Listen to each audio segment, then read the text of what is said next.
Les saludamos y agradecemos a las personas que están presentes en el auditorio y también a quienes nos siguen en Facebook, en la transmisión. Nos complace mucho tener su compañía esta tarde para escuchar esta conferencia titulada Nos estamos comiendo el planeta, a cargo del escritor y exministro de Cultura, don Carlos Francisco Echeverría, quien nos hablará acerca del nexo entre los sistemas agroalimentarios y el cambio climático. Este es un tema que es relevante para el museo y enriquece reflexiones que hemos propuesto a lo largo de este año, desde este espacio, a propósito de nuestra anterior exhibición temporal de arqueología titulada Semilla, Fuego y Raíz. En esta exhibición, entre otras cosas, buscamos enlaces entre la alimentación precolombina y nuestra cultura alimentaria actual, caracterizada, entre otras cosas, por sus cambios en las formas de producir, de consumir y de tener acceso a los alimentos. De esta manera, nos complace mucho mantener viva y abierta esta discusión, tan pertinente gracias a esta conferencia de hoy. Esperamos, como siempre, que estos espacios sean enriquecedores para ustedes y que de diferentes maneras sean también espacios en los que se gesten transformaciones sobre nuestras relaciones con la naturaleza. Así que bueno, bienvenidos, muchas gracias don Carlos Francisco por compartir con nuestros públicos los resultados de sus investigaciones y adelante. Bueno, muchísimas gracias Claudia y muchísimas gracias a todos y a todas por estar aquí. Yo sé que un martes a las 4 de la tarde no es fácil desplazarse a oír una conferencia, así que les agradezco muchísimo, también por supuesto a las personas que nos están siguiendo por las redes sociales. Yo pensaba que iban a llegar tal vez 10, 12 personas, de manera que para mí ver este grupo es realmente muy gratificante. La conferencia, como decía Claudia, se llama, y perdón, yo estoy aquí en minutos. Ya, ahora sí, ¿verdad? Perdón, disculpa. Nos estamos comiendo el planeta. Y la respuesta es sí, nos estamos comiendo el planeta, sin la menor duda. Lo que vamos a ver hoy en esta charla es cómo nos lo estamos comiendo, qué es lo que está ocurriendo para que los sistemas agroalimentarios del mundo tengan una gran incidencia sobre la crisis ambiental en general. Y subrayo esto porque, claro, cuando se habla de temas ambientales, hoy en día, el 90% de las veces se habla de cambio climático, como si esa fuera la única crisis que está ocurriendo, y no es así. En realidad, las grandes amenazas ambientales o crisis ambientales que está sufriendo el planeta en la actualidad, y ya desde hace bastante tiempo, aunque se van agravando conforme pasan los años, son 5. Obviamente el calentamiento global es la más impactante, ¿verdad? La que más nos preocupa. En Costa Rica yo diría que un poquito menos, ¿verdad? Porque es que aquí realmente estamos bendecidos con el clima. El clima nuestro es una maravilla, estamos protegidos por las montañas que rodean el Valle Central, estamos a una altura sobre el nivel del mar en la que aquí extremos de temperatura prácticamente no se presentan. Yo vivo en España y cuando les digo a los españoles que la temperatura aquí es entre 18 y 28 grados centígrados, simplemente no lo pueden creer, ¿verdad? Lo primero que me dicen es, ¿qué estás haciendo en España? ¿Verdad? O sea, ¿cómo se te ocurre abandonar eso para venirte a vivir a un lugar donde este verano han tenido temperaturas de 40 y 42 grados a la sombra? Es decir, temperaturas en las cuales uno sale a la calle y siente que se le queman los pulmones con solo respirar el aire de la calle. Entonces aquí en términos de cambio climático pues estamos relativamente protegidos, pero no del todo, obviamente. Vamos a tener cada vez más, sobre todo fenómenos atmosféricos, ¿verdad? Inundaciones, sequías en algunas partes, etc. Pero nos enteramos sobre todo en las noticias, ¿verdad? Lo que pasa es que las noticias, si uno las lee bien, son auténticamente alarmantes. Es decir, incendios, solamente hablando de incendios, los que hubo en los años inmediatamente anteriores en Australia, en Canadá, en California, inmensas extensiones de bosques quemadas, en España, en la misma España, ahorita hace poquito estaba en la isla de Tenerife ardiendo, Hawái, en fin, ¿para qué les voy a contar toda la lista? ¿Verdad? Son incendios en gran escala que están produciéndose y que son, pues, claramente el resultado del cambio climático. Hay gente que dice, sí, pero ese es un cambio climático que iba a ocurrir de todas maneras y los seres humanos no tenemos nada que ver en eso, o tenemos poco que ver. Bueno, ahora vamos a ver un poco de números y de datos para entender cuál es efectivamente la incidencia de la actividad humana en esos fenómenos. La otra amenaza que está ocurriendo, aparte del calentamiento global, es la pérdida de biodiversidad. Y no es menos grave, créanme. Sí, de acuerdo con el Fondo Mundial para la Vida Silvestre, más del 60% de las especies terrestres están amenazadas de extinción, ¿verdad? Esto no incluye los insectos, esto incluye mamíferos, anfibios, en fin, especies, digamos, mayores. Lo de los insectos básicamente es desconocido, porque no conocemos suficientemente bien el mundo de los insectos como para saber cuántas especies existían hace 10 años respecto de las que existen ahora, o hace 20 años. Entonces, digamos que esos no entran en la estadística. Pero la pérdida de biodiversidad es un fenómeno sumamente grave que amenaza las cadenas tróficas, las cadenas alimentarias, ¿verdad?, de las cuales nos nutrimos todos y se nutre en general la naturaleza. Y bueno, uno de los efectos, aunque no todo el mundo lo relaciona con suficiente claridad, que sentimos en carne propia hace muy poco tiempo fue el COVID, ¿verdad? El COVID, la epidemia del COVID fue producto del acorralamiento que la especie nuestra especie humana, ha hecho sobre las especies que viven en ambientes silvestres, de tal manera que los virus se concentran mucho en unas pocas especies y además nosotros les llevamos vacas, perros, gatos, etcétera, y que se contaminan de esos virus, que se concentran, por ejemplo, en especies que necesitan mucho territorio, como los murciélagos, y que entonces fácilmente contagian con un simple mordisco pues, a un perro, a un gato, a una vaca o a un ser humano. Y de allí nosotros no estamos preparados como especie desde el punto de vista inmunológico para defendernos de esos virus que vienen de la naturaleza silvestre. Entonces ahí digamos que hay un ejemplo de impacto muy claro, ¿verdad? Más claro no podría ser, de la pérdida de biodiversidad sobre, en este caso, la salud humana. Tanto es así que ahora la Organización Mundial de la Salud y en general las gentes que se interesan en estos temas, sobre todo en el área médica, empiezan a hablar de una salud, one health, dicen, una sola salud, es decir, la salud del planeta, de los ecosistemas, de los animales y del ser humano es una sola. Si se enferma el planeta, lo vamos a enfermar todos, y eso ya lo supimos, digamos, de manera patente con la epidemia del COVID. Entonces, la pérdida de biodiversidad es el segundo gran impacto ambiental que están produciendo y que está produciendo la actividad humana en general. Y el tercero, que es el empobrecimiento de los suelos, ahí lo pueden ver ustedes en la pantalla, es muy curioso porque lo conocemos muy mal. Decía Leonardo da Vinci hace 500 años, conocemos mejor los astros en el cielo que lo que está bajo nuestros pies. Es cierto que geólogos y biólogos y edafólogos investigan los suelos y saben mucho, pero en general se les conoce poco.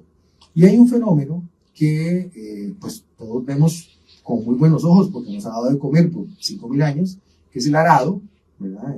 El arado de la tierra para sembrar, para voltear terrenos y sembrar, que produce un enorme desgaste de los suelos. Al voltear la tierra y exponerla a los elementos, ¿verdad?, incluyendo no solamente el agua y el aire, sino también elementos químicos y microbiológicos, el suelo va sufriendo un desgaste. Toda persona que haya practicado agricultura durante un número de años en un terreno se da cuenta de eso, ¿verdad? Cada año los terrenos son un poco menos fértiles, salvo que se los abone, se los fertilice, ¿verdad? Necesitan estar siendo fertilizados.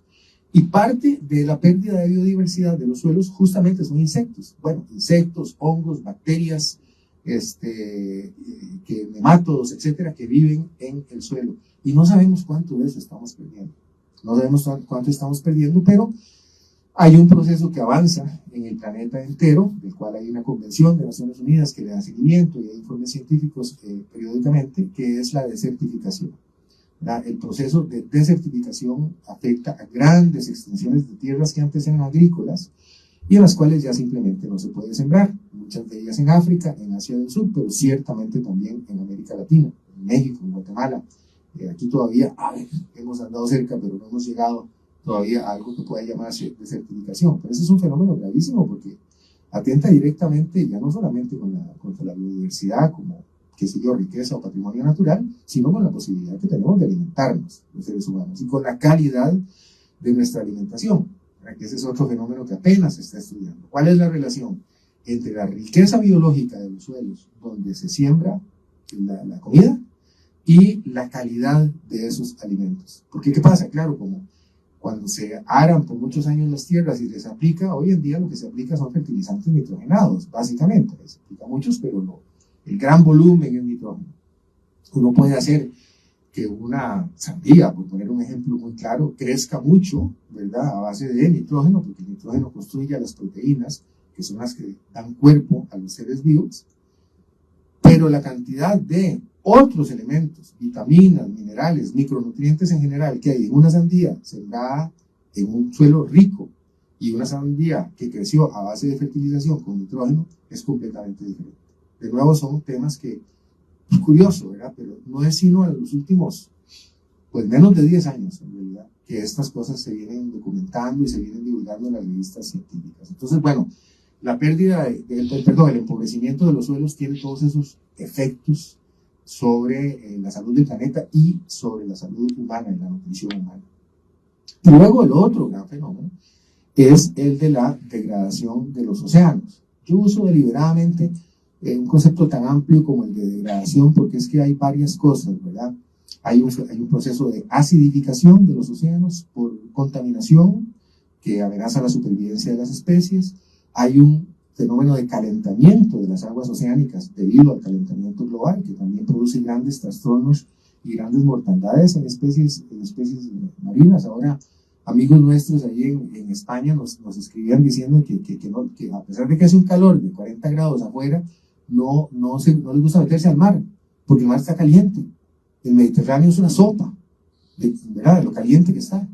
Entonces, bueno, ese es un efecto. Imagínense, si eso sentimos nosotros, las especies marinas que son altamente sensibles a los cambios de temperatura, que las usan para sus migraciones, para sus periodos reproductivos, etcétera, etcétera, ese calentamiento global que incluso conduce a una expansión de la masa oceánica. Ojo, la elevación en el nivel del mar, de los océanos, que ¿verdad?, se pronostica que va a provocar grandes catástrofes en puertos y en ciudades costeras, no solamente se debe al derretimiento de los polos y de los glaciares, se debe también a que la masa de agua de los océanos está expandiéndose debido al calentamiento.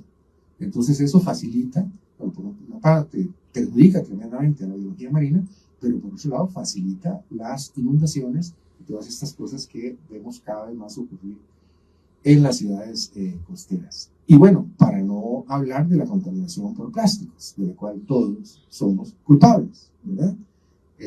Cada persona que bota una colilla de cigarrillo, un plástico de un solo uso, una bolsa de supermercado, en donde sea que la tire, eso va a terminar en el mar, ¿verdad? A mí me hace gracia ver aquí en las alcantarillas cómo pusieron ahí, el mar comienza aquí, me parece muy bien. De alguna manera es algo que debería crear conciencia sobre ese problema. Claro, cualquier cosa que uno bote en cualquier parte, ¿verdad?, si no se degrada, va para el mar.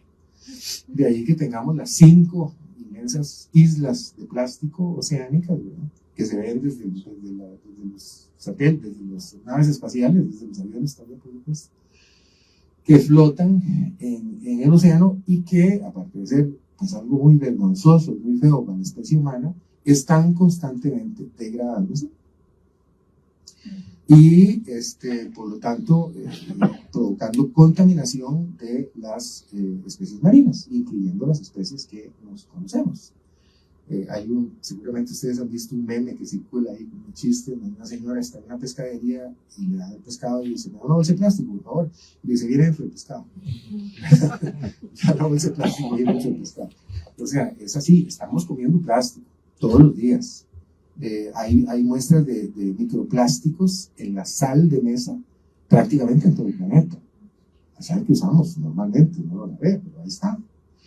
Esos microplásticos en parte proceden de la degradación del plástico que termina en los mares pero en parte también de otros contaminantes, de los cuales uno muy importante son las lavadoras que usamos todos los días, porque todos los tejidos sintéticos que usamos todos los días, conforme se lavan, desprenden micropartículas de plástico que no son retenidas ni por los filtros de las lavadoras ni por los sistemas de tratamiento de agua. Entonces llegan a los océanos.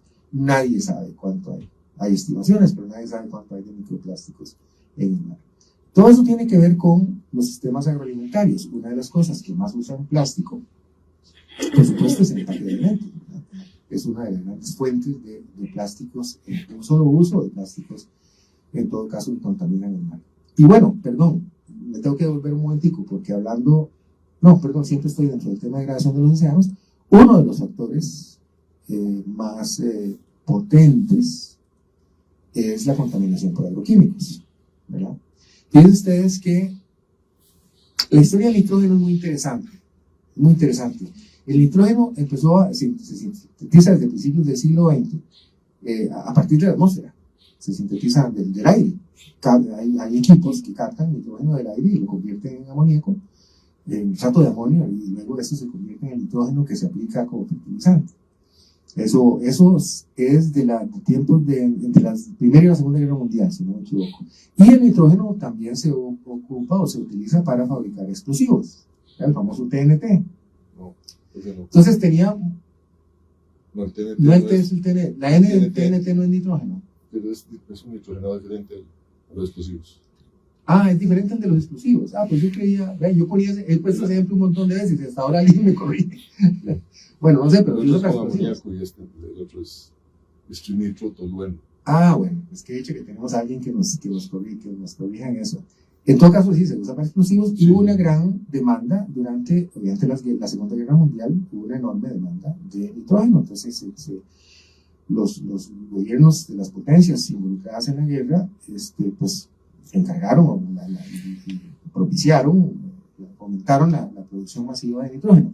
Se acaba la guerra en el 45 y ahora ¿qué hacemos con todas esas fábricas de nitrógeno? ¿Verdad? Y entonces, bueno, una solución que aceptó, lo vamos a ver luego con mayor detalle, fue fabricar abonos, lo cual vino a ser un complemento indispensable en la revolución verde que ocurrió a partir de los años 60. Bueno, la cantidad de nitrógeno que se produce hoy en día, todos los ecosistemas del planeta, todas las plantas del planeta serían incapaces de absorberla.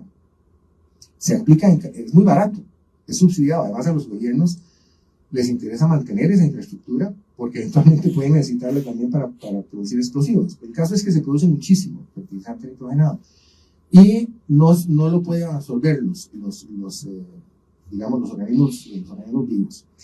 Entonces, mucho de eso, por escorrentía, termina en ríos, en lagos y finalmente en el mar. Eso produce un fenómeno que se llama eutrofización, en donde el nitrógeno fomenta el crecimiento de algas y de plantas marinas de distintos tipos, un crecimiento muy acelerado. Esas algas y plantas marinas, a su vez, demandan oxígeno para mantenerse vivas y le quitan el oxígeno a las demás especies. Entonces encontramos lo que llaman zonas muertas, grandes zonas muertas. El mar Báltico es una gran zona muerta, en donde ya hay muy pocos peces, porque claro, el Báltico recibe los desechos, la contaminación industrial de 9 países industrializados que tienen costas en el Báltico, ¿verdad? Y además todo lo de los agroquímicos. Entonces, ese factor en general de los agroquímicos, en este caso los abonos, pero también por supuesto los plaguicidas, los pesticidas, mucho de eso por escorrentía, o percola hacia los mantos acuíferos, que es quizá peor, ¿verdad? O por escorrentía va a los ríos, a los lagos, al mar. Entonces, el problema de degradación de las aguas oceánicas marinas que representa los sistemas agroalimentarios, es decir, el abono, la fertilización, las plaguicidas y los empaques, es un impacto tremendo sobre los océanos. Y finalmente está otro tema ahí que es el de la escasez de agua dulce, que vamos a ver, es un fenómeno relativamente nuevo, porque todos sabemos que el agua, digamos, se recicla, ¿verdad? Se evapora y vuelve a llover y tal. Pero escasea, y en algunos lugares abunda, pero sobre todo escasea por el fenómeno del calentamiento global, esto está muy relacionado, por la reducción del tamaño de los glaciares. Hay muchos países, inmensas poblaciones, sobre todo en Asia, en donde los ríos se nutren de cada primavera, cuando viene el deshielo, ¿verdad? Y los ríos, aquellos inmensos glaciares de las montañas, del Himalaya, etcétera, se derriten y entonces alimentan de agua los ríos, con lo cual la gente de la India, la gente de China, estamos hablando ahí, solo ahí de 2.000 millones de personas, ¿verdad? La quinta parte de la humanidad, riegan para poder comer. Resulta ser que ahora con el calentamiento global, esos glaciares no se están formando en el volumen, en el tamaño que tenían antes. Entonces cuando se derriten baja menos agua. Y entonces está empezando a faltar agua. Lo vemos en España también, con los Pirineos.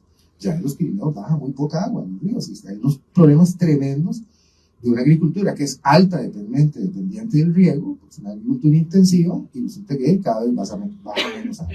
Se están dando conflictos territoriales entre unas provincias y otras, porque vos me estás quitando el agua, ¿no? Si es que no hay, no alcanza el agua. Entonces, ese es otro gran problema ambiental que también evidentemente tiene que ver con los sistemas agroalimentarios. Ahora sí, eso digamos para dar el panorama general. Yo digo, por cierto, no se le he mencionado, creo que estaba en la publicidad, yo acabo de publicar un libro, que creo que algunas personas me han hecho el honor de comprarlo, que se llama Alimentos de la Próxima Transición. Y ahí hablo de todos estos temas. Y entonces en el prólogo digo, bueno, qué pena tener que hablar de esto, y no de solo cambio climático, porque sí hay que tener todo el paquete en mente, todo el conjunto de problemas en mente. Y uno puede decir, bueno, si ni siquiera podemos contra el cambio climático, porque evidentemente no estamos pudiendo, y a la hora que le sumamos 4 catástrofes ambientales más, como decimos aquí, apague y vámonos, ¿verdad? El tema es que si uno ve el conjunto, es decir, si uno ve el bosque, a veces encuentra soluciones que no se le ocurrirían viendo solamente los árboles, ¿verdad?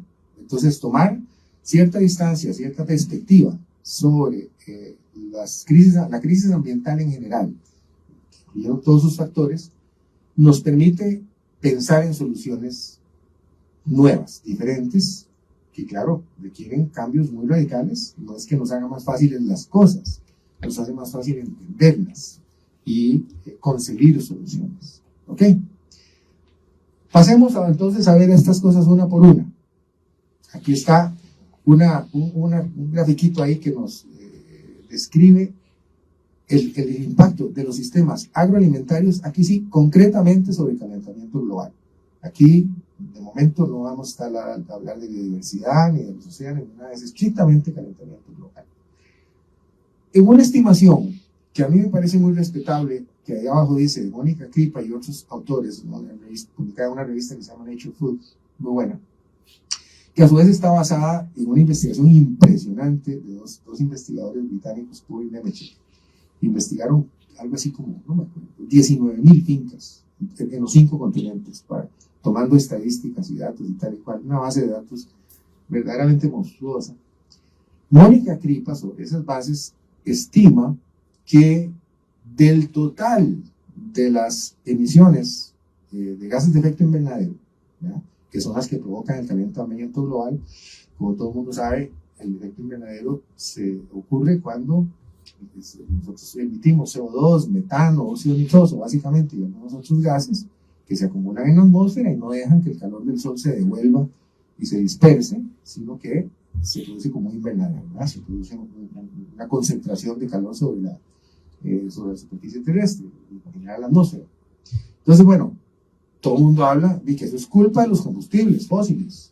Y claro que sí. Quema de carbón, quema de petróleo, quema de gases y todos los combustibles tiene, según Mónica Kripa, es responsable de 2/3 de la generación de gases de efecto invernadero. El otro tercio son los sistemas agroalimentarios. Y estima que el 34% de las emisiones se originan en los sistemas agroalimentarios. Como agravante, y es que, si ustedes se fijan, todo el mundo habla del tema de los combustibles fósiles, entonces ahora todos hacen carros eléctricos y todos los países grandes están invirtiendo en energía eólica, bueno, y algunos chiquitillos también, y en energía solar, que está creciendo tremendamente, y en fin, se supone que ya llegamos a lo que se llama el pico del CO2, o sea, que ya llegamos al máximo, que ahora lo que van a hacer es empezar a bajar las emisiones de CO2 originadas en carbón, petróleo, etcétera, combustibles fósiles. Lo que no se dice es que aún si eso ocurriera, es más, si hoy mismo paráramos todas las generadoras con carbón y paráramos todos los carros y paráramos todo lo demás, seguirían creciendo siempre las emisiones, ese otro tercio de los sistemas agroalimentarios, porque nadie está haciendo nada para pararlas prácticamente.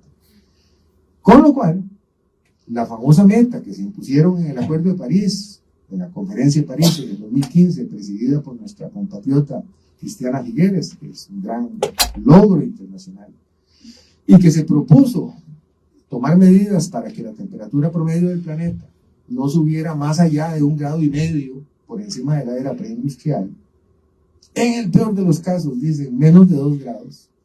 Eso es imposible cumplirlo con solo las emisiones de los sistemas agroalimentarios, aunque paráramos todas las demás.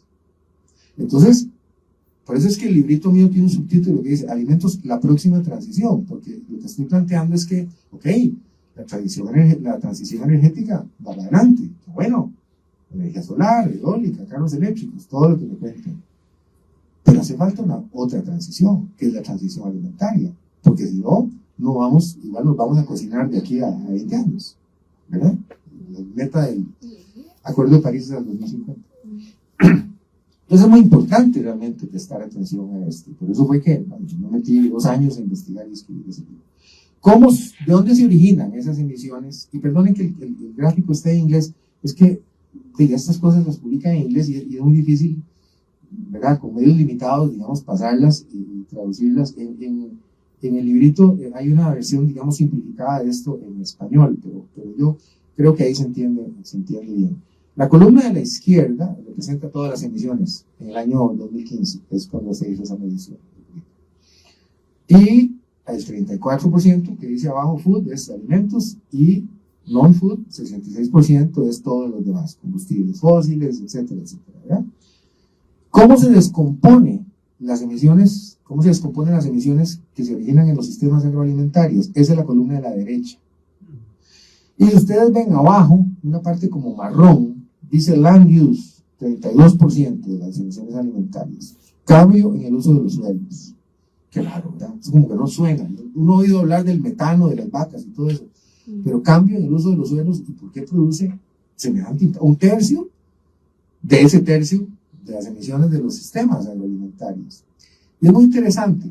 Cambio del uso de los suelos básicamente significa deforestación, ¿verdad? ¿Y para qué se deforesta en el mundo? El caso típico: Brasil, Amazonas, el Cerrado, también en Asia del Sur, y bueno, aquí mismo lo hemos tenido en años anteriores, también en años anteriores. Se deforesta básicamente para sembrar soya, fundamentalmente. Bueno, en Indonesia para sembrar palma aceitera, también un producto alimentario.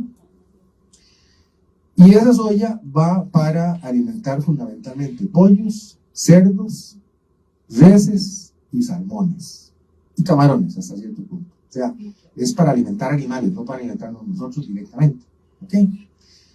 Pero, a ver, aparte, ¿cómo es que el cambio de uso de suelos o la deforestación impacta en el clima? Por un lado, cuando uno tala un bosque, esa madera cae, se pudre, ¿verdad? Se descompone, y al descomponerse genera CO2, es el carbono que estaba acumulado en esos tejidos, ¿verdad? De la madera, se libera, parte se absorbe en el suelo, parte se libera a la atmósfera. Entonces hay una gran emisión de CO2 cuando se talan los bosques. Pero además, simultáneamente, perdimos un bosque que antes capturaba carbono y ahora lo deja capturar. Entonces perdemos por los dos lados de la ecuación. O sea, perdemos capacidad de captura de carbono y emitimos el carbono que se había acumulado ahí a lo largo de los siglos, ¿verdad? Entonces, el peor negocio para el planeta es la deforestación, ¿entiendes? Y por eso se explica que el 32% de las emisiones de gases de efecto invernadero de los sistemas agroalimentarios corresponden al cambio de uso de los suelos, que es básicamente eso. Luego, lo que es la parte que sigue ahí para arriba, en verde, la producción agrícola. Producción agrícola, en términos, lo ponen ahí en términos muy generales, y a la derecha está desglosado, pero me cuesta mucho leer. Pero ahí está, emisiones, es más, lo voy a leer en la pantalla, porque yo aquí en la pantallita de la laptop no lo logro ver. Las emisiones por aplicación de fertilizantes, que ya les mencioné, y luego la emisiones de gas metano, por la digestión de los rumiantes. Los rumiantes y especialmente el ganado vacuno, el ganado bovino. Como sabemos, los rumiantes tienen 4 estómagos, eso lo aprendí uno en la escuela. El segundo de esos estómagos se dedica básicamente a fermentar lo que las vacas se comen, ¿verdad? El zacate, el pienso, lo que sea que comen. Y ellas eructan. Y lo que eructa es metano. Gas metano, fundamentalmente. Y el gas metano tiene un potencial de calentamiento global más de 20 veces superior al del CO2. Es el gas que tiene más impacto en términos de calentamiento global en el corto plazo. La única ventaja, digamos, sobre el tema de las emisiones de CO2 es que el metano deja de ser activo, deja de tener efecto más o menos como a los 10 años. El CO2 tarda 200 años en la atmósfera. O sea, el CO2 que estamos echando en las chimeneas y en las buflas de los carros y todo hace todos los años del mundo, ahí está. Y ahí se va a quedar en gran medida. El gas metano que emiten las reses, también las cabras y las ovejas, todos los rumiantes, pero las reses por tamaño, por volumen y por número. Hay más de 1.000 millones de vacas en el mundo, ¿ok? Emitiendo metano todo el día. Entonces, eso es una cantidad salvaje de metano que ahora vamos a ver cómo impacta en el calentamiento global en términos de la proteína que produce. Entonces, ese es otro factor. Y esos son los dos más importantes. Ahí, el metano del arroz. El arroz anegado, aquí le llamamos arroz anegado porque aquí se siembra mucho secano, pero en casi todo el mundo el arroz se siembra en lagunas, inundadas, ¿verdad? Eso emite mucho metano también. Eso emite, creo que como el 12% de todo el metano que se emite en el planeta es del arroz. Del arroz anegado. Aquí en eso nosotros tenemos la conciencia tranquila. Bueno, a veces se produce menos arroz, pero aquí se produce poco anegado. Creo que la mayor parte se produce secano. Del manejo de los residuos, las heces de los animales, tanto de reses como cerdos, esas lagunas de oxidación enormes que tienen en las granjas, sobre todo en la ganadería intensiva, emiten metano y óxido nitroso a lo salvaje. Entonces esos también son gases de efecto invernadero. Y ahí hay una lista, no me voy a detener en todos, pero hay esas son todas las que corresponden a la parte, digamos, de producción. O sea, del portón de la finca hacia adentro, como quien dice, ¿verdad? Las otras, que están más pequeñitas ahí, que están esas barritas pequeñas que se ven para arriba, son las del portón de la finca para afuera, que es todo el procesamiento de alimentos, o sea, las emisiones en toda la industria alimentaria, en la producción de empaques, en el transporte y la distribución de alimentos y todo eso, ¿verdad? Toda la parte que se produce en la fase, digamos, industrial y comercial de los alimentos. Y la que está más arriba es el desperdicio de alimentos, que se contabiliza, y es una tajada importante, porque esos son alimentos que consumieron de todo y que se pierden, se desperdician, y muchos de ellos van a rellenos sanitarios a generar metano, ¿verdad? No se aprovechan en ninguna forma, sino que se generan metano. Entonces esos también contribuyen a las emisiones. Un paréntesis para señalarle que hay mucha gente que dice, debería uno consumir productos de proximidad, lo cual está bien. O sea, comprar, no sé, las verduras que se producen cerca de uno vive. Y qué barbaridad que los europeos coman banano. Eso, todo el transporte del banano hasta Europa para que refrigerado para peores, para que se lo coman los europeos, es una barbaridad. No, fíjense que ustedes ven, transporte es el 4.8% de las emisiones. O sea, claro que impacta, es un problema, pero no hay una escala en que normalmente se cree. Hay gente que cree que con no comer cosas producidas muy lejos está cumpliendo. No, perdón. Si usted quiere bajar sus emisiones, deje de comer carne. Para empezar, deje de comer carne de res o reduzca sustancialmente su consumo de carne de res. Ahí sí está, digamos, teniendo un impacto significativo. Pero no es proporcional, digamos, a la parte del transporte. Bien, eso es en cuanto a calentamiento global y los sistemas agroalimentarios. Ahora vamos al segundo elemento que les mencioné, la pérdida de biodiversidad. ¿Con qué se relaciona en referencia a los sistemas agroalimentarios? Bueno, en primer lugar, con la deforestación, que ya les comenté, ¿verdad? Tanto para la ganadería como la producción agrícola, que a fin de cuentas es como lo mismo, ¿verdad? Porque si yo estoy deforestando para sembrar básicamente soya, en algunos casos maíz, para darle comer a animales, pues es lo mismo, ¿verdad? Al final es el ganado el que se come eso. La destrucción de manglares, turberas y otros ecosistemas que son tremendamente poderosos para captar CO2 de la atmósfera. Los manglares son una maravilla en cuanto a su capacidad de captación de carbono, muchas veces superior al de un bosque normal, pues.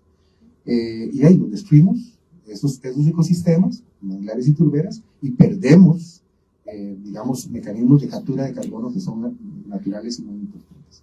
El tema de la pérdida, de la aplicación masiva de pesticidas, obviamente, los pesticidas se inventaron para matar bichitos, y bueno, matan a todos los bichitos, ¿verdad? Pues no a todos, son un poco selectivos, pero en realidad en el fondo sí afectan a toda la biodiversidad, en especial una biodiversidad que yo les comentaba antes, que es importantísima, que es la de los suelos. Todas las lombricitas y los abejoncitos y los nematodos y los ¿verdad? Que viven en el suelo, y quizá hasta más importante, yo no sabe qué es más importante que otra cosa, los polinizadores. Se están muriendo las abejas del mundo, porque claro, como todo se fumiga, ¿verdad? Se aplican pesticidas y las abejitas van y comen de todo eso y se mueren. Entonces ahora andan en Estados Unidos un negocio que hay, yo no sabía que existía eso, no sé si es bueno. Los apicultores andan con camiones, con sus colmenas, viajando y les pagan montones de plata para que vayan, lleven las colmenas a las zonas agrícolas para que polinicen, porque ya no hay suficientes abejas en las zonas agrícolas para que polinicen las plantas. Entonces el negocio ahora es ir y me pagan un montón de plata para que lleve mi camión con todas mis colmenas para polinizar. Y bueno, no solamente las abejas, hay muchos otros polinizadores, no piensen en las abejas, los polinizadores son mariposas y otro montón digamos, de insectos y animales voladores, por supuesto pajaritos también, que son víctimas de envenenamiento por los plaguicidas que se aplican en los cultivos agrícolas. Bueno, está erosión y empobrecimiento biológico de los suelos, ya había mencionado eso, había mencionado también las zonas muertas, la eutrofización de los cuerpos de agua y su relación con los, de nuevo, abonos fertilizantes químicos, con los plaguicidas. Y el otro fenómeno que no lo mencioné cuando hablaba de la degradación de los océanos es el tema de la sobrepesca, ¿verdad? Que es un problema muy importante que, bueno, ha tenido que detenerse, pues se ha tenido que detener no porque nadie lo ordene, sino porque simplemente está acabando el pescado, ¿verdad? Entonces las flotas pesqueras cada vez tienen que viajar distancias más largas para poder hacer sus capturas, y como vamos a ver ahora después en otro grafiquito, están bajando las capturas en el mundo entero, simplemente pues están acabando los peces. No es que se están acabando, sino dejaron de crecer las poblaciones de peces. Y la pesca de arrastre, ¿verdad? Imagínense, con lo poquito que sabemos, lo mal que conocemos los suelos terrestres, lo peor que conocemos el suelo marino. No sabemos nada de los fondos marinos. Apenas están empezando a investigar, porque es dificilísimo además investigarlo. Y bueno, hay estos barcos, ¿verdad?, que pasan con unas ristras ahí, ¿verdad?, y arrasan con todo aquello. O sea, no es necesariamente que lo destruyan, pero solo alterarlo como se alteran esos fondos marinos es una cosa espantosa, porque de ahí viene el alimento que come, sí, pues, el pez grande se come el chico, ¿verdad? De ahí vienen los nutrientes que alimentan a toda la cadena trófica de los mares. Si destruimos el fondo, estamos destruyendo la base de la vida de los océanos. Y eso lo hace la pesca de arrastre. ¿Cómo llegamos aquí? Este es un dato importante. Gracias, y en realidad hay que darle las gracias a este señor, Norman Borlaug, que es el padre de la Revolución Verde, un biólogo genetista norteamericano que llegó a, como dice ahí, a México en los años 40, decidido a multiplicar la producción de trigo y maíz, pero sobre todo trigo inicialmente. Fíjense ustedes, ahí del 44 al 52 se pasó 8 años tratando de desarrollar variedades de trigo altamente productivas, ingeniería genética, hasta que lo logró. El año que yo nací, miren ustedes qué viejo que estoy, 1952. Bueno, resulta ser que este señor consigue unas variedades de trigo que multiplican las cosechas tremendamente. Fíjense, ahí dice, se sextuplicó la producción de trigo prácticamente de un año para otro en México. Y entonces, en la India se dan cuenta que este señor está haciendo eso y lo llaman porque se cernía sobre la población de la India una de aquellas hambrunas que había. Yo no sé, ustedes son muy jóvenes, no se pueden acordar, pero yo sí me acuerdo cuando había hambrunas y se hablaba de hambrunas en la India y en África. Y entonces este señor llega a la India y desarrolla una variedad de arroz, también por ingeniería genética, que es tremendamente productiva y literalmente le salvó la vida, eso es lo que se dice, a 1.000 millones de personas, entre la India y otros países. Por lo cual le dieron el Premio Nobel de la Paz, merecidísimo. O sea, un señor que hizo, un científico que hizo un aporte importantísimo para la nutrición de la humanidad. Pero, siempre hay un pero, en realidad hay varios peros. En primer lugar, estas variedades de trigo, de arroz, y luego vinieron otro montón de cosas que a base de ingeniería genética, lo mismo que usó el señor Borlaug, multiplicaron su productividad y gracias a eso se alimenta la humanidad. No nos engañemos, ¿verdad? Pero en primer lugar, demandan grandes cantidades de agua y de agroquímicos. Esas variedades tienen que ser regadas sistemáticamente y son muy vulnerables a plagas, especialmente cuando se siembran en monocultivo. Porque cuando una plaga descubre un monocultivo, ese monocultivo desaparece en días, ¿verdad? Cuando hay una mayor diversidad biológica, las plagas, los bichitos se comen distintas cosas, pero cuando es un monocultivo y les gustó esa variedad de trigo, aparecen los chapulines o lo que sea y se lo comen en minutos, ¿verdad? Entonces, eso es un problema que trajo consigo esta maravillosa revolución genética que se conoce como la Revolución Verde. El otro problema que se deriva de este es que entonces, como dice ahí, muchos agricultores pequeños en el mundo no tenían el capital para establecer sistemas de riego o para comprar los fertilizantes, los plaguicidas y luego las semillas patentadas, ¿verdad?, de esas variedades de alta productividad. Y entonces, ¿qué hicieron? Tuvieron que vender sus terrenos a grandes empresas, lo que condujo a una enorme concentración de la propiedad agrícola y del negocio agrícola en general en el mundo. Ahora vamos a referirnos a eso. A su vez, propicia, como dice ahí, el monocultivo en gran escala, porque claro, una vez que tengo una variedad genética de alta productividad, tengo acceso a las semillas, yo aplano, aplico arado, así, ¿verdad? Como se ve ahí, aplico arado a mansalva, tiro ahí esas semillas, irrigo y fertilizo, y voy a tener producción. La calidad nutricional del producto no me preocupa tanto, es decir, voy a producir proteínas, voy a producir calorías y me las van a comprar. Y luego, otra de las consecuencias es la que dice ahí: se fortalecieron las grandes empresas de agroquímicos, incluyendo a la famosísima Monsanto con su producto glifosato. Estas empresas, particularmente Monsanto, es un negocio brillante. Porque ¿qué es lo que hacen? En el caso del glifosato, y eso es un ejemplo muy importante, porque además se usa en todo lado, aquí en Costa Rica, por todo lado. Esta gente inventa un plaguicida, un herbicida, es potentísimo, se llama glifosato, marca Roundup, es una marca que normalmente se vende. Claro, es tan potente ese plaguicida que si usted lo aplica en una plantación normal, mata no solamente a las hierbas invasoras, sino que mata el arroz o el tomate o lo que sea que usted tiene, mata todo. Menos si usted tuvo la precaución de sembrar semillas patentadas por Monsanto, que son resistentes a Monsanto. Entonces yo, en el libro, ahí el ejemplo que pongo es como agarrar una mazorca de maíz por los dos lados, ¿verdad? No hay forma que se escape, ¿verdad? Y entonces, claro, los agricultores encuentran que ya no tienen que matarse deshiervando como antes, y basta pasar un atomizador ahí, aplicar Roundup y se acabó el problema. Nada más que el año entrante no pueden sembrar esas semillas, tienen que ir a comprarle nuevas semillas a Monsanto y volver a hacer lo mismo, y el año que siguiente lo mismo y tal. Entonces estas empresas, a Monsanto hace poco la compró Bayer, se hicieron inmensamente ricas, inmensamente poderosas, no solo desde el punto de vista económico, sino también desde el punto de vista político. Influyen muchísimo en las decisiones que se toman en términos de regulaciones, de gobiernos y tal. Aquí el tema de las regulaciones de plaguicidas en Costa Rica, tenemos el dudoso honor de ser, si no el más alto, uno de los más altos consumidores de plaguicidas por hectárea en el mundo. Costa Rica, este paraíso ecológico, es de los que más aplican agroquímicos por hectárea en el planeta.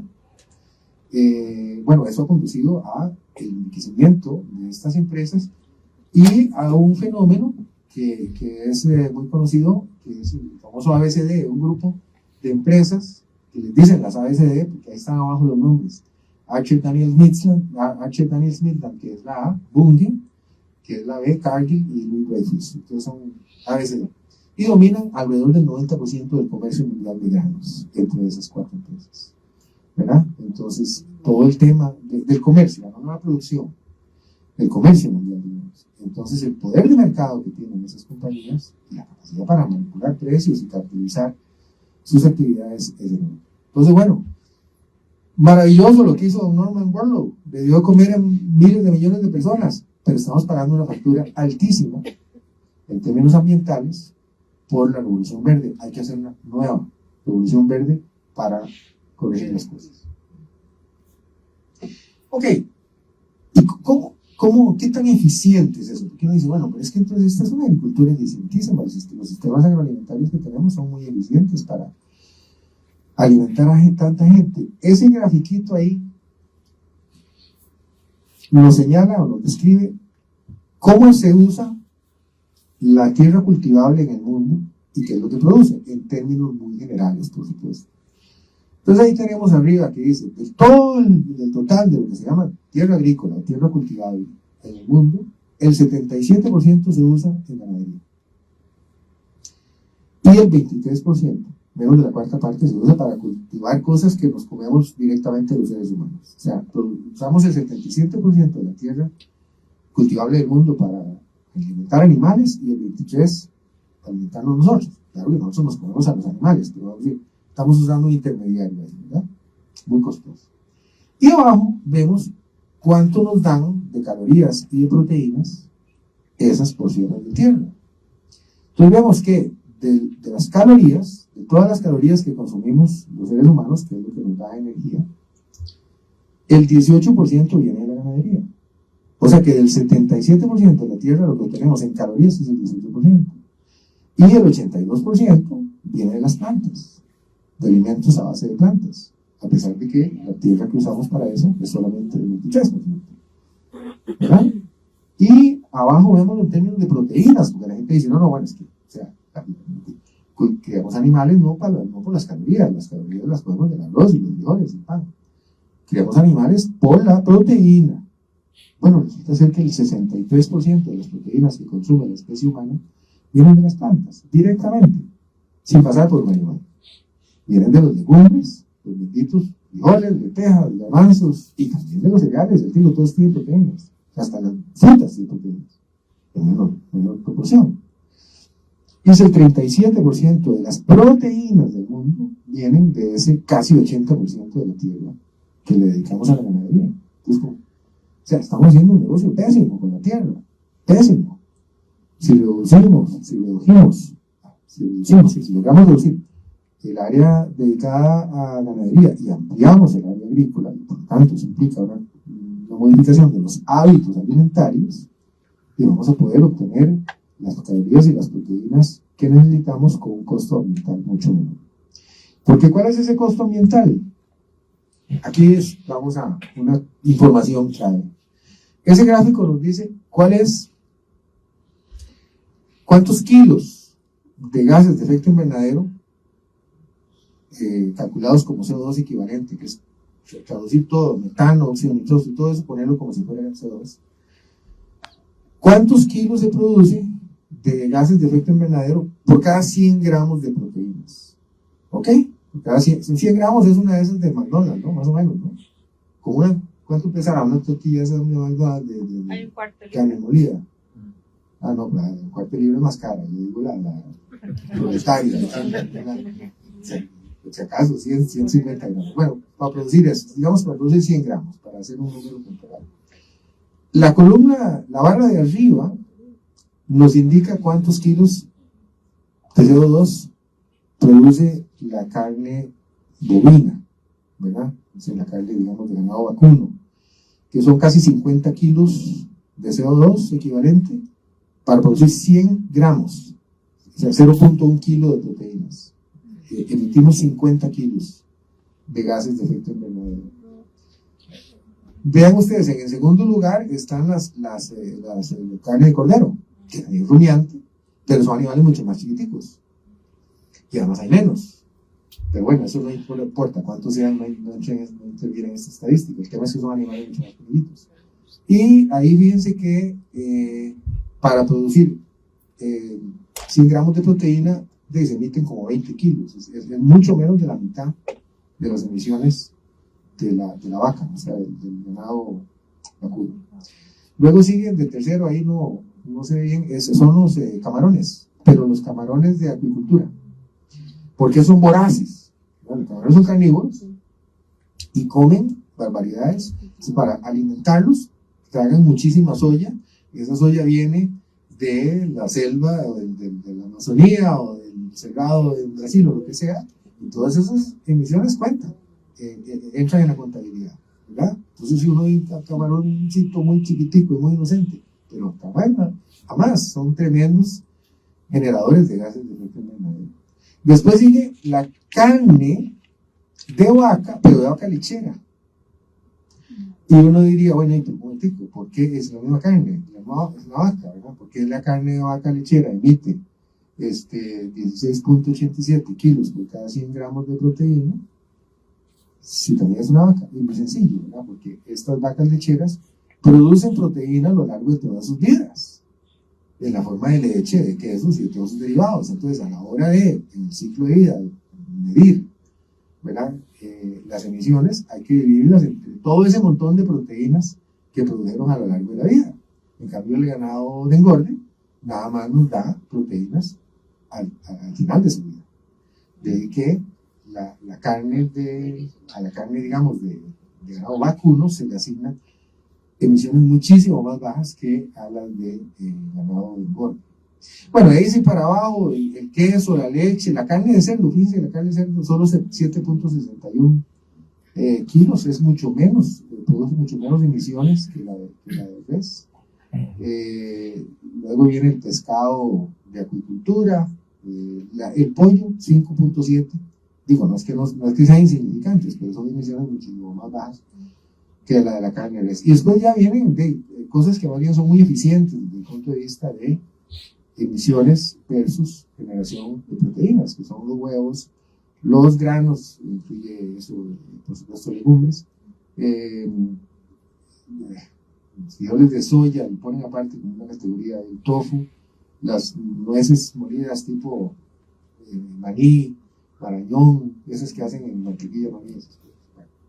Y finalmente o sea, ahí queda muy claro cuál es el impacto de los distintos tipos de alimentos, de una serie de alimentos seleccionados, sobre concretamente el calentamiento global. Y ahora les voy a enseñar un gráfico que es, aparte que me parece bonito, es muy revelador. Y es esto: ¿quiénes comen carne en el mundo? Los que comen más carne son los países ricos.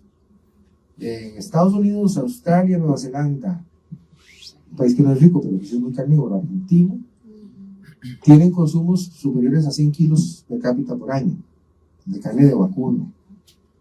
Europa anda alrededor de los 100, entre 80 y 100, ¿verdad?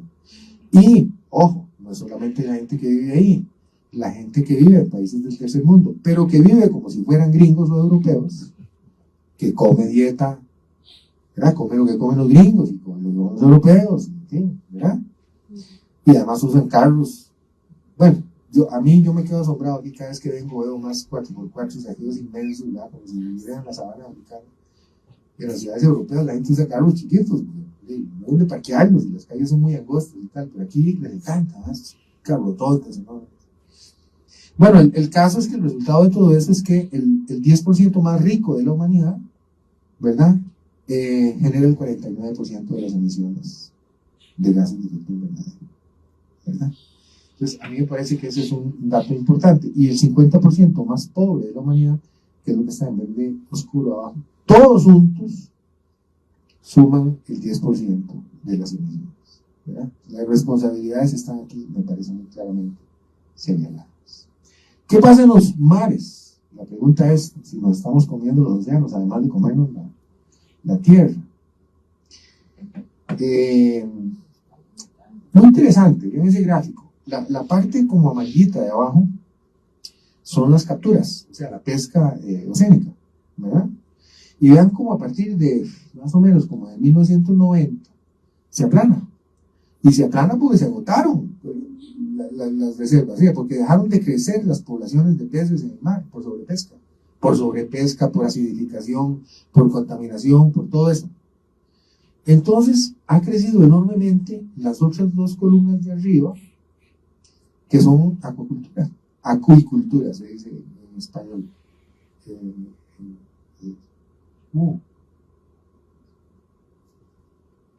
Aquí no tanto, que sí se hace con tilapia y algunas otras cosas, pero a escala mundial ya la acuicultura, hoy en día, ese gráfico llega hasta el 2018, hoy en día, estamos 5 años después, 2023, ya es igual la cantidad de pescado de acuicultura que se consume en el mundo que la de pesca. O sea, la acuicultura crece bárbaramente, lo cual tiene efectos ambientales, digamos, positivos y negativos. Es bueno para el mar, porque permite que las especies se regeneren y tal y cual, no estamos sobreexplotando el mar como lo hacíamos antes.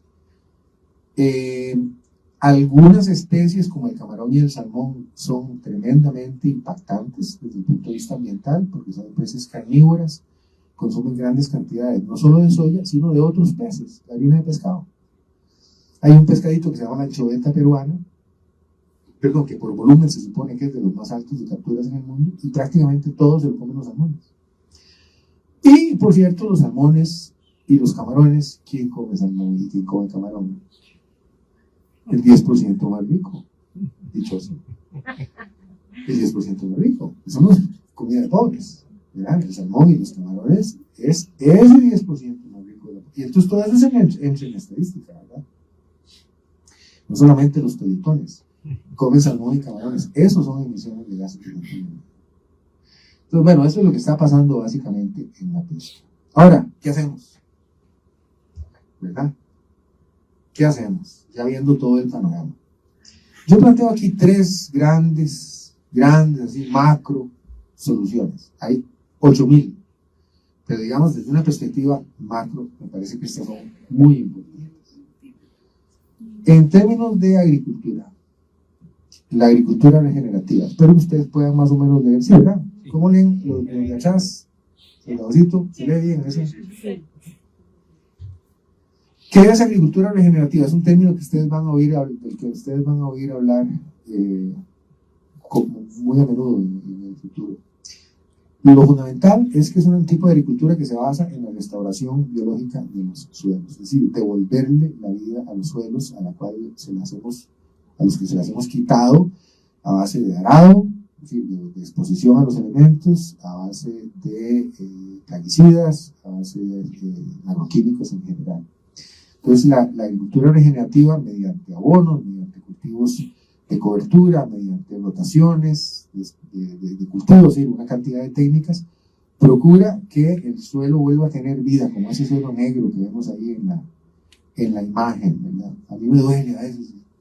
En España se ve mucho eso, pasa uno y ve aquellos campos y la gente dice, qué lindo, aquí como se piensa en Don Quijote y todo eso, aquí es yermo, seco. Aquí todavía en muchos lados veo una tierra negra, ¿verdad? Tierra saludable, llena de vida. La agricultura regenerativa incorpora prácticas de agroecología y agricultura orgánica. Y esto lo incluyo ahí porque es que hay un pleito entre la gente que se dedica a estas cosas. Parece mentira, ¿verdad? Se pelean, porque es que yo soy partidario de la agricultura regenerativa, pero vos sos de la agroecología, y el otro no, vos sos de agricultura orgánica. Se pelean, ¿verdad?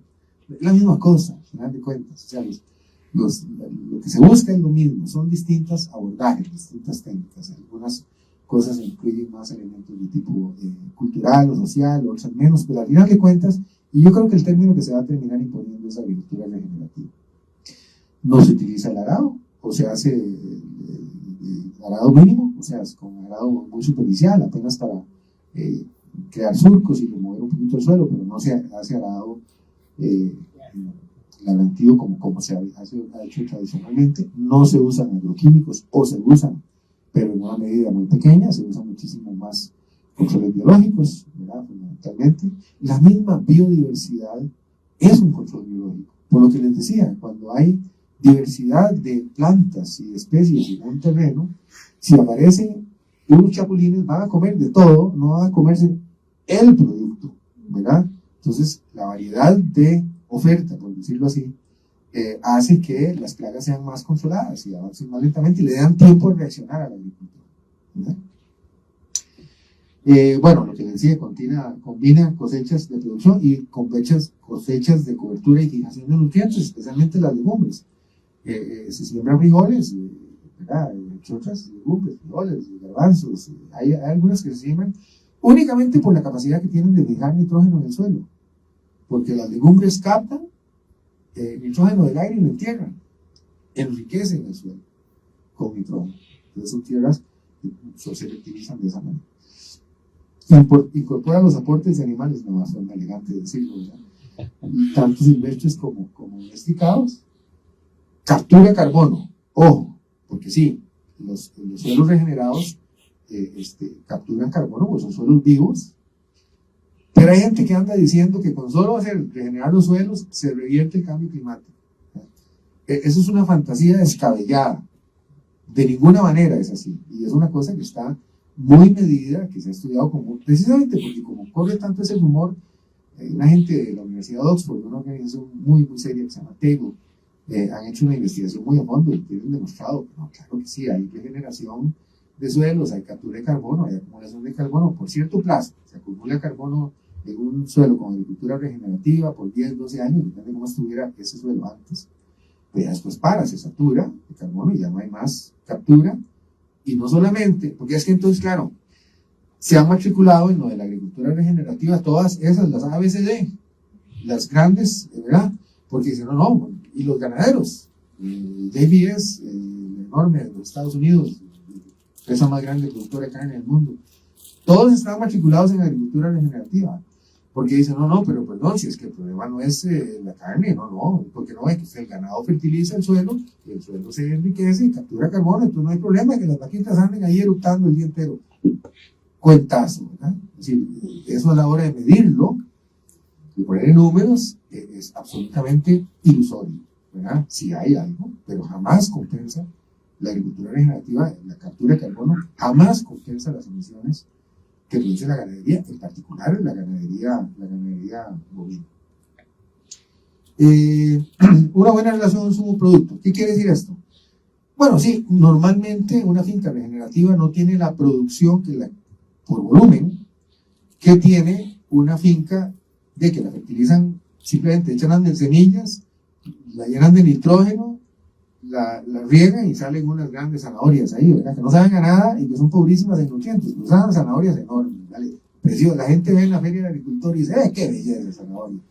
Si le hacen un análisis químico de la zanahoria, es igual que comerse el cartón, ¿verdad? Pero bueno, ellos venden, el agricultor vende por peso, ¿verdad? Nadie anda midiendo los nutrientes a una naranja, lo que sea. Pero ¿qué pasa? A pesar de que la productividad puede ser un poquito más baja en ese tipo de agricultura, se ahorra mucho costos. No tienen que comprarle las semillas a Monsanto, ni tienen que comprar glifosato, ni un montón de agroquímicos. Los costos de combustible de la aplicación de maquinaria agrícola, en fin, hay una cantidad de costos que se ahorran y que hace que sea, digamos, al final se logra un buen equilibrio. Posiblemente nunca va a ser tan buen negocio como la agricultura comercial, pero bueno, lo que está de por medio es la supervivencia de la especie humana, entonces creo que un precio que pagar por eso se paga. Los productos tienen mejor calidad nutricional, esto está investigado recientemente. Bueno, a ver, se empezó a estudiar en Estados Unidos desde la década de los 40, pero nadie le daba pelota a los científicos que estaban diciendo, señores, los alimentos producidos en tierras biológicamente ricas son de mejor calidad. Sobre todo porque por mucho tiempo la calidad nutricional se medía en términos de proteínas, calorías, vitaminas y minerales.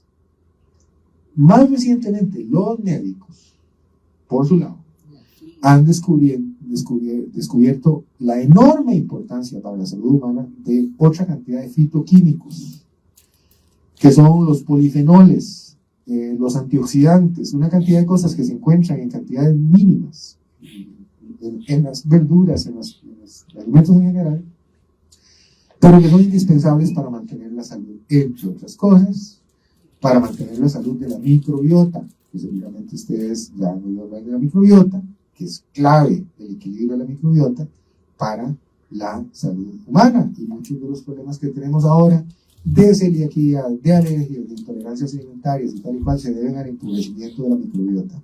Vean qué interesante, empobrecemos la microbiota de los suelos, porque eso es lo que se ha hecho, y se empobrece nuestra microbiota interna. Qué casualidad, nada.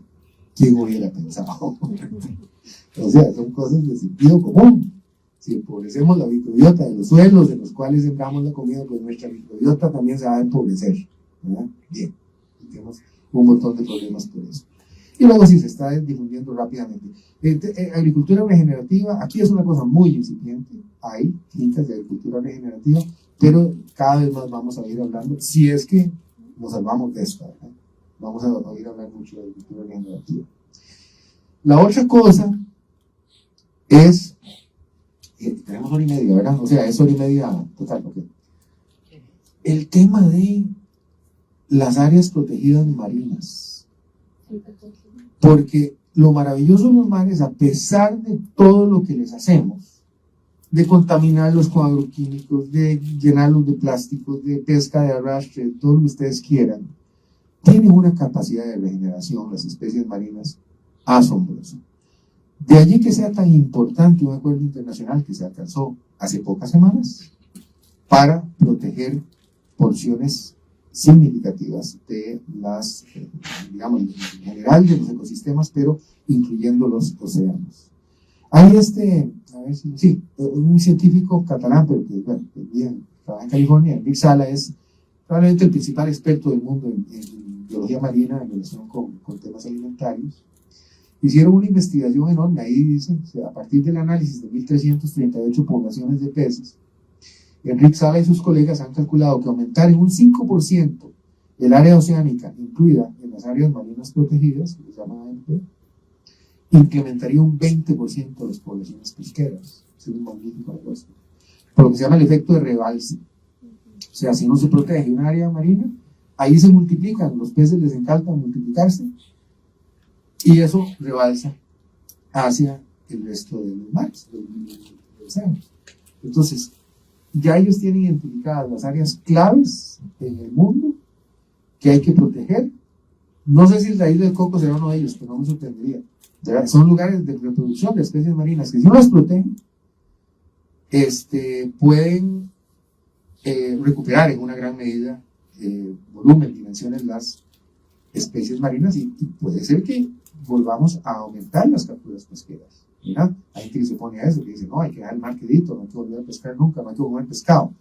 A ver, eso es fácil decirlo, si uno no considera la inmensa cantidad de gente en el mundo que se alimenta con pescado y que vive de la pesca también, ¿verdad? Entonces uno puede adoptar así soluciones fáciles, sobre todo estando, diría yo que tan a mano, una solución conservacionista como esta, que puede efectivamente multiplicar las poblaciones de las especies marinas.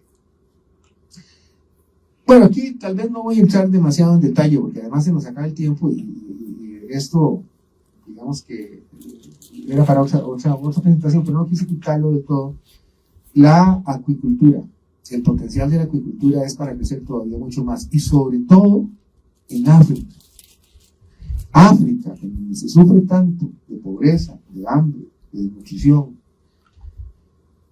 tiene un potencial no solamente de acuicultura, de pesca continental. África está llena de lagos y de ríos que hierven de peces.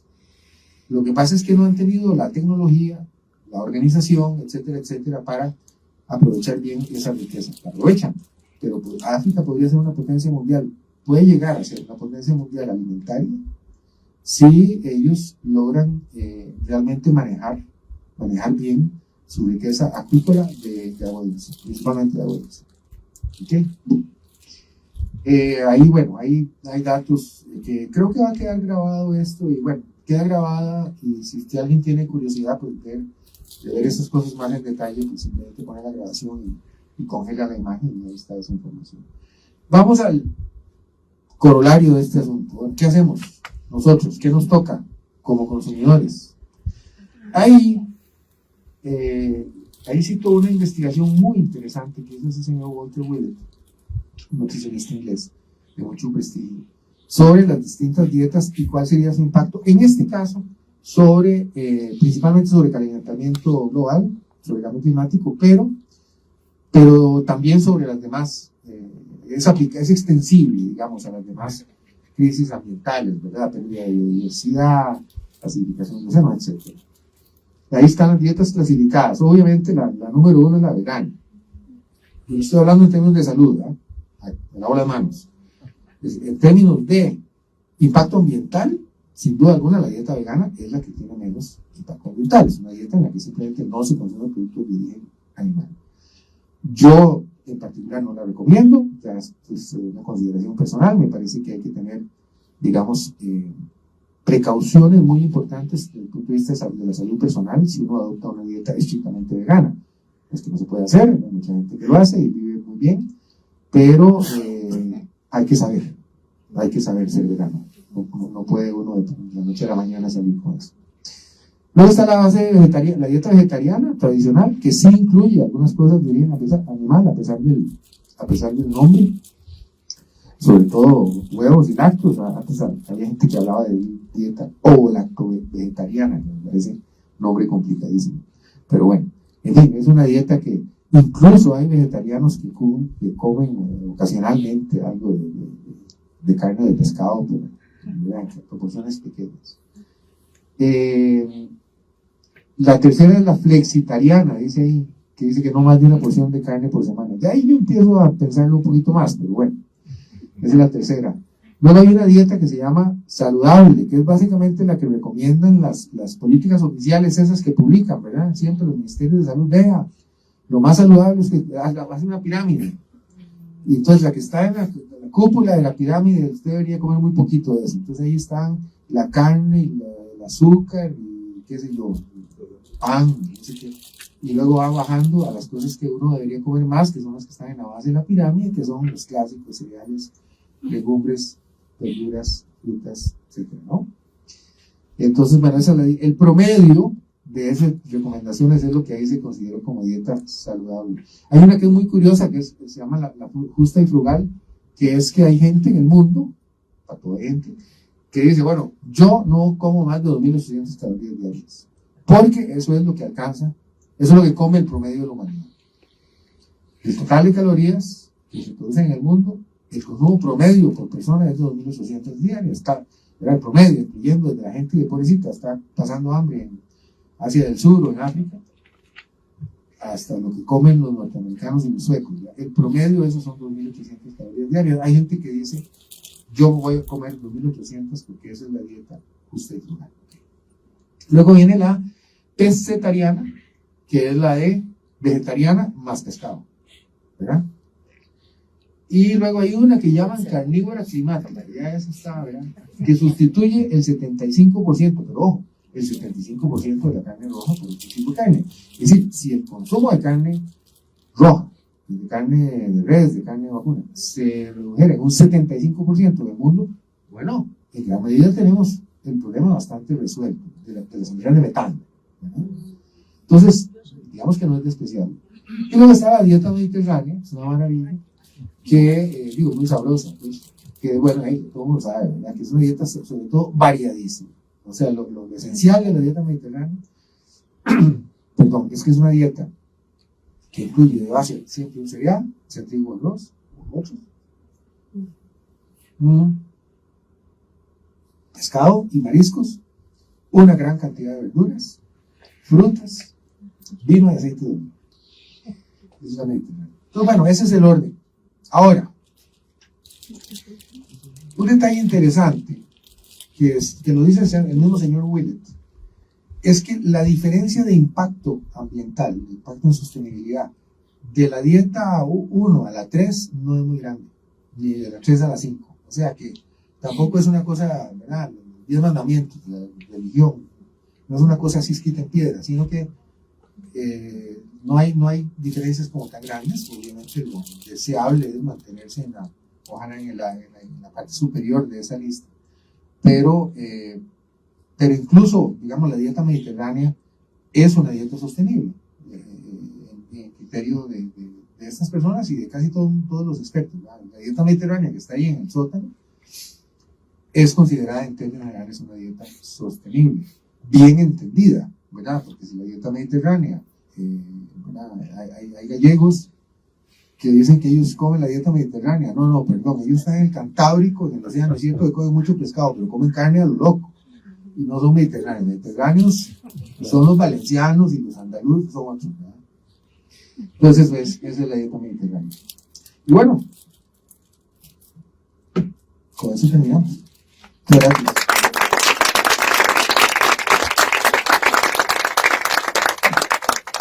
No sé si alguien tendrá alguna pregunta o algún comentario. ¿Cómo se lo ubica usted? Porque para tener más información, el libro lo voy a leer con mucho interés. Gracias. De cabo a rabo, me interesa mucho, pero usted vive en España, pero tiene correo electrónico, tiene página Sí, web, claro. todo eso. Bueno, yo tengo, sí, muchas gracias. Él pregunta cómo ubicarme. Yo, claro, tengo de todo eso. Correo electrónico, WhatsApp, de todo. Tengo una página web, que es muy fácil porque es carlosfranciscoecheverria.com. Soy medio vago para escribir una página web, le confieso, pero ahí me puede contactar. Y luego, no sé si me ocurrió ponerlo, pero mi correo electrónico es echeverria21@gmail.com, también muy fácil de recordar, y estoy a la orden de ustedes en cualquiera de esas direcciones. ¿Me lo puede firmar, por favor? Sí, si se tiene que ir ya, Yo pues... me tengo que ir ya, si no me quedaría una hora, pero Bueno, el trabajo. mientras tanto, si alguien tiene alguna otra pregunta, pero necesito que me preste un bolígrafo. Gracias. ¿Cuál es su nombre, verdad? Antonio Calvo. Ya, Ahí lo voy a molestar con un montón de información. con todo gusto, Antonio. En este momento vamos a abrir el espacio para algunas preguntas y comentarios del público. Esperamos que la conferencia haya sido de su agrado, tal y como lo fue para nosotros. Creemos que es un lujo para el museo y para nuestros públicos tener acceso a esta selección de información tan exquisita y tan detallada, y además expuesta de una forma tan amena y clara, ¿verdad? Y sobre todo que nos proporciona datos que nos interpelan sobre algo tan cotidiano, ¿verdad? Como es la alimentación, y pensar de dónde viene lo que comemos y también a dónde termina lo que no comemos. Y también el derecho que tenemos algunas personas a la alimentación, porque no es algo garantizado en toda la humanidad. Entonces, don Carlos Francisco, muchísimas gracias. Vamos a abrir este espacio. ¿Usted tiene una pregunta? Sí, hola. Gracias, un gusto. Sí, excelente la charla y utilísima. No, era un dato que por allí leí que en Europa, y no sé si es en Francia en particular, está bajando el consumo de carne, ni siquiera por cuestiones climáticas ni nada. Hay como una extraña tendencia, posiblemente con algunas de las 3 primeras líneas que usted planteó, y que están, digamos, consumiendo mucha menos carne que la que se habitualmente. No sé si es un dato que usted conozca o algo, porque sería interesante ver que no solo es por una cuestión de esas, sino que posiblemente por influencia de otro tipo de alimentación, ¿verdad? Entonces, no sé cómo estará, si conoce la... Sí, es muy interesante lo que está pasando en Europa. En efecto, en casi toda Europa la gente está consumiendo menos carne en general, en particular carne de vacunos. Ahí influyen varias consideraciones, algunas son de carácter climático, digamos, entre la gente como de más informada, de más alto nivel educativo. Otras tienen que ver con el tema de bienestar animal, ¿verdad? Que a la gente, sobre todo con el tema de cerdo, que se come muchísimo, se ha divulgado la forma en que son criados los cerdos, hacinados en una especie de inmensas bodegas, de una forma terriblemente cruel, ¿no? Incluso les cortan la cola para que no se la mueran entre ellos, se la cortan, así sin anestesia. En fin, unas cosas espantosas. Eso ha tenido mucho impacto, el tema de bienestar animal, también con las gallinas y los pollitos que matan todos los días millones de pollitos, de las gallinas ponedoras, en fin, etc. Entonces, hay esas consideraciones y luego consideraciones de salud, ¿verdad? El tema del colesterol, aunque sabemos que no tiene el efecto que se teme, pero temas de salud, que la gente considera más sano no comer carne. Hay un dato interesante y es que el país con más vegetarianos en el mundo, después de la India y Pakistán, es Alemania. Sí, interesante. Sí. Tenemos aquí una pregunta y luego vamos atrás. Está viendo un comentario ahí. Estados Unidos tiene planificado invertir 50 trillones de dólares hasta el año 50, según ellos, para disminuir el cambio climático. Lo que no han dicho es cómo. Pero la pregunta es, ¿quién va a pagar esa plata?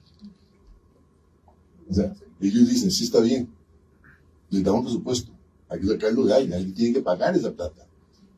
Entonces la problemática es que es el que paga el impuesto. Los que pagan el impuesto son los que comen. El que tiene que comer va a tener que pagar por ese cambio. Pero no han dicho cómo lo van a hacer, porque son solamente ellos los que están diciéndolo. ¿Y qué pasa con el resto de los 200 y pico países del mundo? ¿Cómo se van a poner de acuerdo a decir sobre Estados Unidos? Yo sí pongo tanta plata para hacer el cambio. ¿Y los demás? No sé cuánto le van a cobrar a Costa Rica, o cuánto le van a cobrar a Panamá o a Nicaragua. Sí, bueno, seguramente, no sé el dato exacto, pero la información seguramente viene del famoso Green Deal de la administración Biden, que es un programa a largo plazo de inversión, básicamente inversión pública e incentivos a la inversión privada para contener el cambio climático. Es un programa en realidad muy serio. En la economía norteamericana es tan enorme que esas cifras en realidad no asustan, y que básicamente va a cosas como generación de energía solar y energía eólica, ¿verdad? Y es con subsidios del Estado, lo cual implica toda una transformación de la economía, en el sentido de generar nuevas formas de producción, nuevos empleos, por lo tanto nuevas formas de riqueza, ¿verdad? Toda la economía digital, por ejemplo, todas las inversiones en economía digital, que por un lado es cierto que tiene un impacto ambiental, pero ahorran muchísimo en términos de transportes, sobre todo. Entonces, todo ese paquete de medidas, que es una cosa muy compleja y ciertamente muy costosa, a ver, no es una suma cero, es decir, no es que yo voy a gastar esa plata y tengo que cobrársela a alguien. Es decir, es una transformación de la economía como un todo que va a ser mucho más productivos en algunos sectores, de ahí va a salir la plata, y mucho menos productivos otros, como el caso sobre todo del petróleo, que la idea es que se deje de producir, que se deje de extraer petróleo. Entonces es una nueva dinámica económica que está ocurriendo no solamente en Estados Unidos, en Europa también hay mucha inversión pública. Bueno, de hecho en España, por ejemplo, hay un ministerio que lo ocupa una de las vicepresidentas de la República, del gobierno, que se llama Ministerio de Transición Ecológica. Es decir, ¿verdad? Esto se ve con ese enfoque, y es así como tiene que verse. Es una transformación total de la economía. Es decir, ¿verdad? No es yo simplemente voy a gastar esta plata y usted me tiene que pagar. Es una transformación de todo el sistema económico. Y hay que hacerlo, porque si no salimos adelante. Muchas gracias. Un par de preguntas más. Bueno, buenas tardes.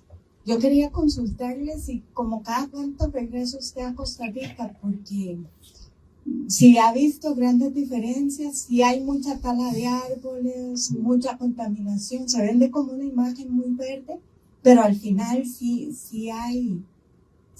ocurren cosas, ¿verdad? Como los cositas. ¿Y cómo ve usted? ¿Cómo lo ven cada vez que regresa? Porque, bueno, mi familia es española, ¿verdad? Y yo sé que también allá, pues, se pasan situaciones difíciles, los incendios y demás. Pero quería saber más o menos cómo ve usted eso.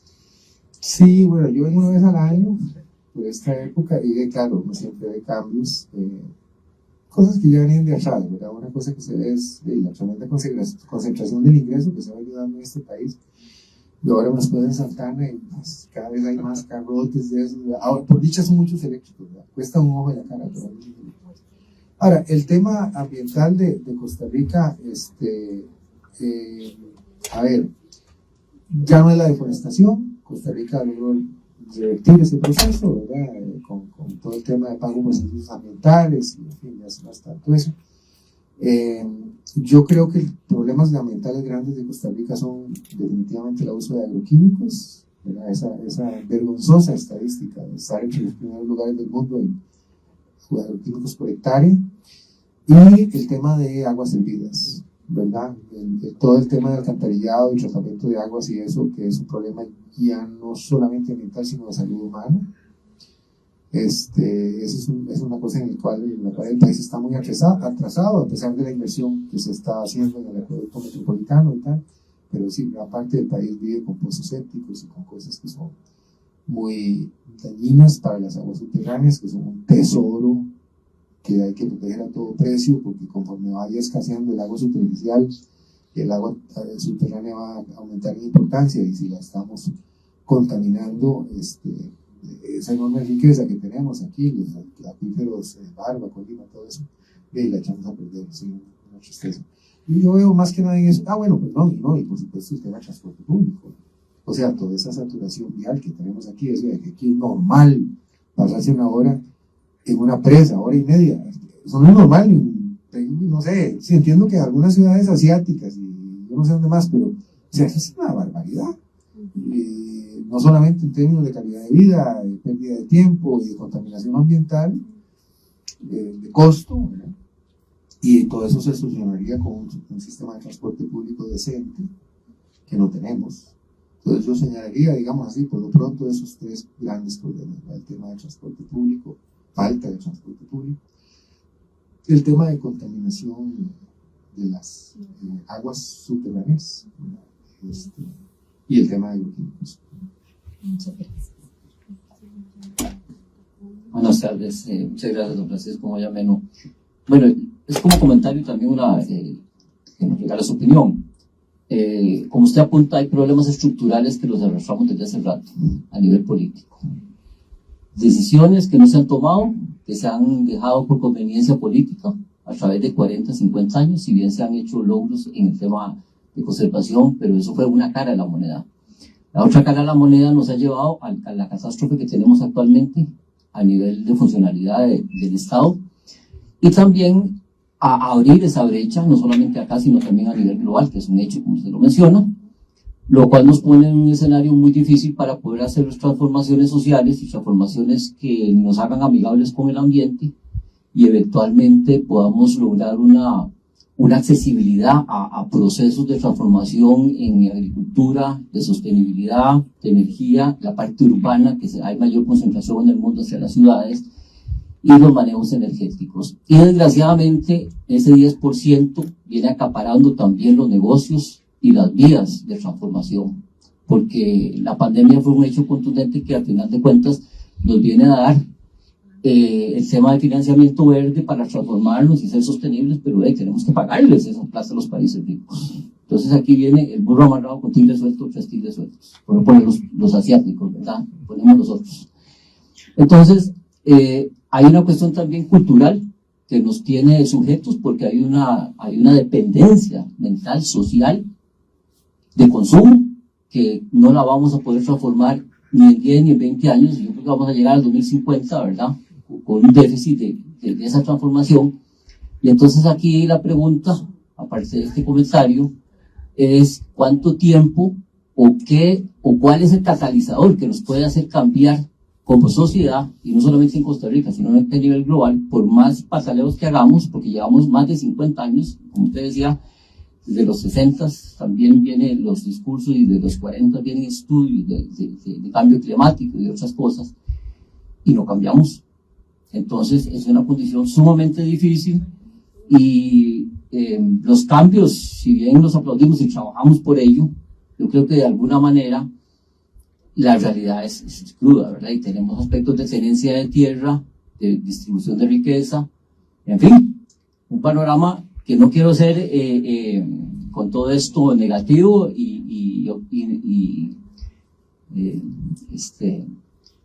mermar el ímpetu y el optimismo que pueda haber hacia las transformaciones. Yo creo que estas charlas y estas iniciativas que muchos realizamos nos pueden llevar hacia un camino de luz, pero realmente lo veo un poco difícil. Entonces, por ahí un poco, don Francisco, gracias. Muchas gracias por su comentario. Estoy plenamente de acuerdo con todo lo que usted planteó. En realidad tendría poco que agregar. Y si yo supiera la respuesta a esa pregunta de cuál es el catalizador para cambiarlo todo lo demás, créame que la andaría gritando por las calles, ¿verdad? Es la pregunta de los 50.000 trillones. Sí, eso es muy difícil, pero bueno, aquí lo que se trata es de poner cada cual su grano de arena, como puede, ¿verdad? Y, muy importante, ya que menciona el tema político, pues poner mucha atención a eso, ¿verdad? ¿Cuáles son los políticos o los partidos, los candidatos que tienen realmente una agenda ambiental sólida y cuáles no la tienen? Muchas gracias. Estamos ya con el tiempo límite, sin embargo, es de interés para el museo también generar este espacio de intercambio con las personas que invitamos. Entonces, vamos a dar espacio para 2 preguntas y las demás podemos compilarlas. Ya tenía aquí 2. Y se las compartimos a don Carlos Francisco. Aprovecho para hacer un anuncio comercial entre pregunta y pregunta, para decirles que les vamos a enviar por correo electrónico el acceso a este video, el acceso a la página web de don Carlos Francisco, para que tengan también acceso a la presentación y a materiales que son de interés por el tema que estamos tocando. Gracias. Tiene que ver con lo que dijo el caballero. Su opinión, ¿cree usted que con las condiciones actuales de producción, de uso de los suelos, de consumo, y por más esfuerzos que hagamos, ¿usted cree que el proceso es reversible o la suerte está echada? Esa es la de los 50 millones. Vamos a ver. Yo no usaría el término reversible, porque tampoco se trata como de volver al pasado. Eso da un poco tal vez esa impresión. Sí, yo creo que es rectificable, ¿verdad? Yo creo que es rectificable. A ver, sin la menor duda vamos a sufrir las consecuencias de la crisis, del cambio climático. Yo me preocupo mucho por mis hijas y mis nietos, porque yo no voy a estar aquí, pero nos va a tocar la parte más cruda de esto. Realmente así es. O sea que hay cosas de las cuales no nos vamos a librar. La vida va a ser mucho más difícil en este planeta por los próximos 20 o 30 años, ¿verdad? Pero bueno, no es el apocalipsis, ¿verdad? Es decir, podemos, creo yo que sí, estamos a tiempo de corregir cosas, salvo que aparecieran soluciones tecnológicas milagrosas que no están en el horizonte. Pero estamos a tiempo de corregir cosas para minimizar, mitigar el impacto. Y por poco que logremos hacerlo, tenemos que hacerlo. El punto es ese, ¿verdad? No podemos simplemente abandonar la lucha, no, hay que hacerlo, ¿verdad? Y sí, yo sí creo que podemos rectificar. Y la última pregunta.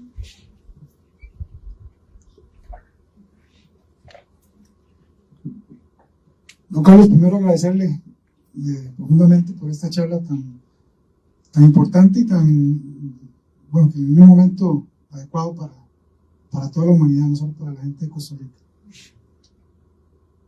Yo soy voluntario para una fundación internacional, se llama Salvemos el Suelo, no sé si lo han escuchado, de Sadhguru, y estamos en ese proceso de de generar conciencia, de hacer el cambio. Sí creemos que se puede lograr, sí creemos que las cosas pueden cambiar. Hay que trabajar con conciencia y con difusión, y que es lo que usted vino a hacer aquí y por lo cual yo estoy aquí también, para ponerme en contacto con gente como ustedes, gentes como ustedes que están acá, y no dejar que esto se quede ahí, sino que intentar hacer a la gente este mensaje, hacer que la gente llegue ese mensaje a todo el planeta. Esa campaña está en todo el mundo, y creemos, igual que don Carlos, que es importantísimo darles un mejor planeta a los que no han nacido, inclusive no a nuestros hijos ni siquiera, sino a los que no han nacido. Entre todos llegamos a hacer esto, y todos somos responsables. Hay gente que dice, es que es Monsanto, es que es este y es el otro, y acusan a corporaciones y empresas. Y en esta fundación estamos por ver cómo entre todos, hacemos el cambio sin echarle la culpa a nadie. Si en este momento se eliminan los agroquímicos del mundo, se muere la mitad de la población o más. Si lo hacemos de inmediato, no es algo que se pueda hacer, aunque tengamos la ilusión de hacerlo. Entonces, lo que está promoviendo la fundación es generar conciencia, hacer difusión, hablar a los líderes. Ya yo mandé una carta al presidente, al MAC, a otra institución pública. Ahí me dieron una respuesta, ahí se la puedo compartir para ver qué piensan, ¿verdad? Y demás. Y también estamos, si alguien quiere, o me gustaría que todos mandáramos la carta ahora, ¿verdad? Que es una manera de hacernos presentes. Queremos que el 60% de la población mundial hable con los líderes, y creemos que esta es la forma de cambiar los resultados de lo que hemos venido arrastrando. Si no hablamos y si no nos manifestamos, eso no lo cambia nadie con ninguna idea, ni con un compostaje en la casa, ni con una nueva sistema de agricultura. Entonces, don Carlos, quiero invitarlo también de ser parte del foro, que va a haber una charla con Sadhguru. Si usted le interesa también, podemos proponerlo para que participe. Es una persona que conoce y está interesado en el tema. Y a todos los que están aquí también, si quieren ahora, les comparto la dirección para que enviemos cartas al gobierno y a nuestros líderes. Hay para todos los países, si alguien no es de aquí. Y muchas gracias por el espacio, y vamos adelante, salgamos al suelo. Muchas gracias. Muchas gracias. Finalmente, para cerrar un comercial que me he olvidado, yo voy a estar el sábado y domingo en la Feria del Libro. A ver, mi librito se vende en la librería internacional. Ahí cualquier librería internacional se consigue. Y el sábado y domingo voy a estar en la Feria del Libro en el stand de la editorial Abjad, que es la que publicó el libro. Entonces, pues ahí se puede adquirir el libro, cualquiera que quiera pues, adquirirlo y leerlo. Ahí voy a estar, no todo el tiempo, pero bueno, voy a estar varias horas, y en todo caso, ahí se puede adquirir. Ahí hay suficientes ejemplares en el stand de la editorial Abjad, que es el A35 en la Feria del Libro, por si acaso la visita. Nada más me queda a que veras agradecerles muchísimo que hayan sacado el rato, y bueno, ahí por la página web o por el correo, ahí podemos seguir en comunicación.